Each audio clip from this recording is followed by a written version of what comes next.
ನಮಸ್ತೆ, ಎಜಿ ನ್ಯೂಸ್ಗೆ ಸ್ವಾಗತ. ಹಾವೇರಿ ಜಿಲ್ಲೆಯ ಶಿಗ್ಗಾವಿ ತಾಲೂಕಿನ ಬಂಕಾಪುರ ಪಟ್ಟಣದಲ್ಲಿ ಶ್ರೀ ತುಳಜಾ ಭವಾನಿ ನೂತನ ಮೂರ್ತಿ ಪ್ರಾಣ ಪ್ರತಿಷ್ಠಾಪನೆ, ಕಳಸಾರೋಹಣ ಹಾಗೂ ದೇವಸ್ಥಾನ ಲೋಕಾರ್ಪಣೆ ಕಾರ್ಯಕ್ರಮದ ಅಂಗವಾಗಿ ಬುಧವಾರ ಆಹ್ವಾನ ಪತ್ರಿಕೆ ಬಿಡುಗಡೆ ಮಾಡಲಾಗಿದೆ. ದೇವಾಲಯ ಸೇವಾ ಸಮಿತಿಯವರು ಕೊಟ್ಟ ಮಾಹಿತಿಯ ಪ್ರಕಾರ ಫೆಬ್ರವರಿ 19ರಂದು ಗುರುವಾರ ಬೆಳಗ್ಗೆ ಶ್ರೀ ತುಳಜಾ ಭವಾನಿ ನೂತನ ಶಿಲಾಮೂರ್ತಿ ಹಾಗೂ ಛತ್ರಪತಿ ಶಿವಾಜಿ ಮಹಾರಾಜ್ ಅವರ ಮೂರ್ತಿಗಳ ಭವ್ಯ ಮೆರವಣಿಗೆ ನಡೆಯುತ್ತೆ. ಸುಮಂಗಲಿಯರ ಕುಂಭಮೇಳ ಹಾಗೂ ಸಕಲ ವಾದ್ಯ ವೈಭವದೊಂದಿಗೆ ಪಟ್ಟಣದ ಪ್ರಮುಖ ಬೀದಿಯಲ್ಲಿ ಮೆರವಣಿಗೆ ನಡೆಸಿ ದೇವಸ್ಥಾನ ತಲುಪಲಿದೆ. ನಂತರ ದೇವಸ್ಥಾನದಲ್ಲಿ ಜಲವಾಸ, ಧಾನ್ಯವಾಸ, ಪುಷ್ಪವಾಸ ಸೇರಿ ವಿವಿಧ ಧಾರ್ಮಿಕ ವಿಧಿವಿಧಾನಗಳು ಜರುಗುತ್ತೆ. ಫೆಬ್ರವರಿ 20ರಂದು ಶುಕ್ರವಾರ ಬೆಳಗ್ಗೆ ಪೂಜ್ಯರ ಸಾನ್ನಿಧ್ಯದಲ್ಲಿ ಶ್ರೀ ತುಳಜಾ ಭವಾನಿ ನೂತನ ಮೂರ್ತಿ ಪ್ರಾಣ ಪ್ರತಿಷ್ಠಾಪನೆ, ಕಳಸಾರೋಹಣ ಹಾಗೂ ದೇವಸ್ಥಾನ ಲೋಕಾರ್ಪಣೆ ಕಾರ್ಯಕ್ರಮಗಳು ನಡೆಯುತ್ತೆ. ಕಾರ್ಯಕ್ರಮದ ನಂತರ ಮಹಾಪ್ರಸಾದ ವ್ಯವಸ್ಥೆ ಮಾಡಲಾಗಿದ್ದು, ಸಂಜೆ ಧರ್ಮ ಜನ ಜಾಗೃತಿ ಸಮಾರಂಭ ಹಮ್ಮಿಕೊಳ್ಳಲಾಗಿದೆ. ಮಹೋತ್ಸವಕ್ಕೆ ಅನೇಕ ರಾಜಕಾರಣಿಗಳು, ಜನಪ್ರತಿನಿಧಿಗಳು ಹಾಗೂ ಗಣ್ಯರು ಆಗಮಿಸುವ ನಿರೀಕ್ಷೆ ಇದೆ. ಹಾವೇರಿ ಜಿಲ್ಲೆಯ ಶಿಗ್ಗಾಂವ್ ತಾಲೂಕಿನ ಬಂಕಾಪುರ ಪಟ್ಟಣದಲ್ಲಿ ಬಂದಿದ್ದೇವೆ. ಇಲ್ಲಿ ಏನು ಹೇಳ್ತಾರೆ ನೋಡೋಣ. ನಮಸ್ಕಾರ ಎಲ್ಲರಿಗೂ.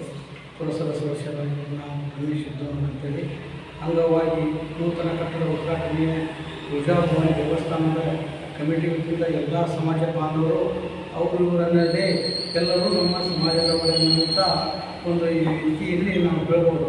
ಯಾಕಂದರೆ ಫೆಬ್ರವರಿ 19, 20ರಂದು ಜರಗಲಿದೆ. ಈ ಸಮಾಜದ ಬಗ್ಗೆ ಅನುಕಂಪದಿಂದ ಎಲ್ಲ ಸಮಾಜಗಳು ಸೇರಿ ನಾವು ಮಾಡಾಕತ್ತೀವಿ ಅಂತೇಳಿ ಆ ದೇವರಲ್ಲಿ ಪ್ರಾರ್ಥನೆ ಕೇಳ್ಕೊಳ್ತೀವಿ. ಜೈ ಹಿಂದ್, ಜೈ ಕರ್ನಾಟಕ. ಹಾವೇರಿ ಜಿಲ್ಲೆ ಶಿಗ್ಗಾಂವ್ ತಾಲೂಕು ಬಂಕಾಪುರ ಪಟ್ಟಣದಲ್ಲಿ ಶ್ರೀ ತುಳಜಾ ಭವಾನಿ ದೇವಸ್ಥಾನದ ಉದ್ಘಾಟನೆ ಕಾರ್ಯಕ್ರಮವಿದ್ದು, ಅದರ ನಿಮಿತ್ತ ಎಲ್ಲ ಸದ್ಭಕ್ತರು ಹಾಗೂ ಎಲ್ಲ ಅಕ್ಕಪಕ್ಕದ ಗ್ರಾಮಗಳ ಎಲ್ಲ ನಾಗರಿಕರು ಬಂದು ಈ ತುಳಜಾ ಭವಾನಿ ದೇವಸ್ಥಾನ ಉದ್ಘಾಟನೆಯ ಕಾರ್ಯಕ್ರಮ ಹಾಗೂ ನೂತನ ಮೂರ್ತಿಯ ಪ್ರತಿಷ್ಠಾಪನಾ ಕಾರ್ಯಕ್ರಮಕ್ಕೆ ಇದೇ ತಿಂಗಳ 19/2 ಗುರುವಾರದಂದು ಕುಂಭ ಮೆರವಣಿಗೆ ಹಾಗೂ ನೂತನ ಮೂರ್ತಿಯ ಮೆರವಣಿಗೆ ಕಾರ್ಯಕ್ರಮ ಇರುತ್ತದೆ. ಅದರ ನಂತರ 20ನೇ ತಾರೀಕು ಶುಕ್ರವಾರ ದಿವಸ ನೂತನ ಮೂರ್ತಿಯ ಪ್ರಾಣ ಪ್ರತಿಷ್ಠಾಪನಾ ಹಾಗೂ ದೇವಸ್ಥಾನ ಉದ್ಘಾಟನೆ ಸಮಾರಂಭ ಇರುತ್ತದೆ. ಅದೇ ರೀತಿಯಾಗಿ ಸಾಯಂಕಾಲ ಎಲ್ಲ ಧರ್ಮಗುರುಗಳು ಹಾಗೂ ಎಲ್ಲ ರಾಜಕಾರಣಿಗಳು, ಎಲ್ಲ ಪ್ರಮುಖ ನಾಯಕರು ಬಂದು ಅವತ್ತಿನ ದಿವಸ ಈ ಒಂದು ಕಾರ್ಯಕ್ರಮದಲ್ಲಿ ಪಾಲ್ಗೊಳ್ತಾ ಇದ್ದಾರೆ. ಅದಕ್ಕೋಸ್ಕರ ತಾವೆಲ್ಲರೂ ಸಮಸ್ತ ಎಲ್ಲ ನಾಗರಿಕರು ಬಂದು ಈ ಕಾರ್ಯಕ್ರಮವನ್ನು ಯಶಸ್ವಿ ಮಾಡಿಕೊಡ್ಬೇಕೆಂದು ತಮ್ಮಲ್ಲಿ ಕೈ ಮುಗಿದು ಕೇಳ್ಕೊಳ್ತಾ ಇದ್ದಾರೆ. ಜೈ ಹಿಂದ್, ಜೈ ಕರ್ನಾಟಕ. ಉತ್ಸವದ ಸೇವಾದಾರು ಆದ ನಾರಾಯಣ ಸಿಂಗ್, ಪಂಪು ಸಿಂಗ್, ಬಾಬು ಸಿಂಗ್, ಛತ್ರಿ ಚಾಮರ ದಾನ ಮಾಡಿದ ಮಲ್ಲಾರಿ ಶಿವಪ್ಪ ಜಾಧವ್, ಮುತ್ತು ಸಮಾಜದ ಮುಖಂಡ ರಾಜು ಹಲ್ಮನಿ, ಪುರಸಭೆಯ ಸದಸ್ಯ ರಮೇಶ್ ಸಿದ್ದನವರ ಸೇರಿ ಹಲವಾರು ಗಣ್ಯರು ಕಾರ್ಯಕ್ರಮದಲ್ಲಿ ಭಾಗವಹಿಸಲಿದ್ದಾರೆ.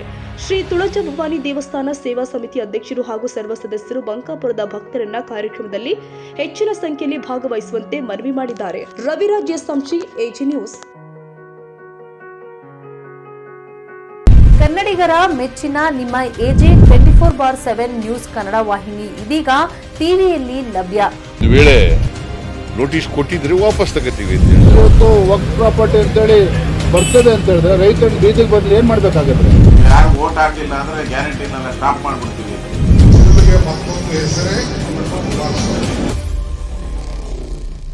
ಕರ್ನಾಟಕ ಮತ್ತು ದೇಶ ವಿದೇಶ 360 ಡಿಗ್ರಿ ಸುದ್ದಿ ಹಾಗೂ ಉತ್ತರ ಕರ್ನಾಟಕ, ಬೆಳಗಾವಿ, ಬಾಗಲಕೋಟೆ, ಧಾರವಾಡ, ಹಾವೇರಿ, ಗದಗ, ಬಿಜಾಪುರ ಜಿಲ್ಲೆಯ ಕ್ಷಣ ಕ್ಷಣದ ವಿವರವನ್ನ ಪಡೆಯುವುದಕ್ಕೆ ಎಜೆ 24/7 ನ್ಯೂಸ್ ಕನ್ನಡ ವಾಹಿನಿಯನ್ನ ಲೈಕ್ ಮಾಡಿ, ವಿಡಿಯೋಗಳನ್ನ ಶೇರ್ ಮಾಡಿ, ಕಮೆಂಟ್ ಮಾಡುವ ಮೂಲಕ ನಮ್ಮ ವಾಹಿನಿಗೆ ಸಹಕಾರ ನೀಡಿ ಮತ್ತು ಚಾನೆಲ್ ಅನ್ನ ಸಬ್ಸ್ಕ್ರೈಬ್ ಮಾಡಿ. ಧನ್ಯವಾದಗಳು.